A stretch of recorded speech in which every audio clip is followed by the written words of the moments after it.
ছোটবেলায় এই আইসক্রিমগুলো কিন্তু 2 টাকা করে অনেক কিনে খেয়েছি, বাট তারা কি দিয়ে বানাতো ওটা কিন্তু জানতাম না। তো মা, বড় আপু ওরা বলতো এগুলো নাকি পচা পানি দিয়ে বানায়, মানে তারপর প্রচুর খাইতাম।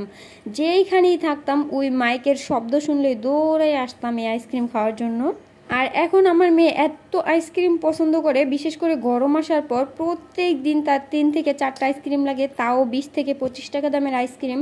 ভাবলাম যে আজকে আমার ঘরে যেহেতু ট্যাং আছে, ট্যাংটার একটু ঘন করে গোলাইয়া তারপরে আইসক্রিম বানিয়ে দেখি এগুলো খায় কিনা। ও যেহেতু ট্যাংয়ের পানি অনেক খায়, তো সেক্ষেত্রে ওর আইসক্রিমটাও খুব পছন্দ হয়েছে। আর রাত্রে যখন আমি এটা বানাইছি তখন কিন্তু ও ঘুমেছিল, আর এখন সকালবেলা ঘুম থেকে ওঠার পর ওকে দেওয়ার পর ও এতটা খুশি হয়েছে।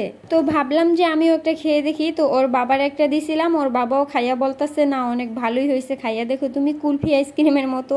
তো তারটা নিয়ে আমি একটু খেয়ে দেখলাম যে না আসলে খুবই ভালো লাগে।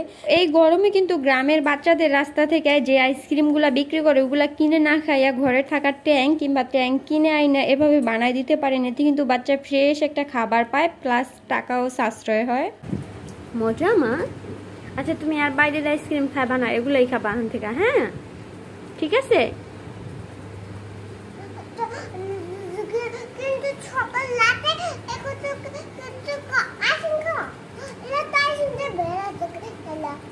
আচ্ছা তুমি আরই খাইবা না, এই যে এগুলাই খাইবা, এগুলোই বাসায় বানাই দিব, ঠিক আছে।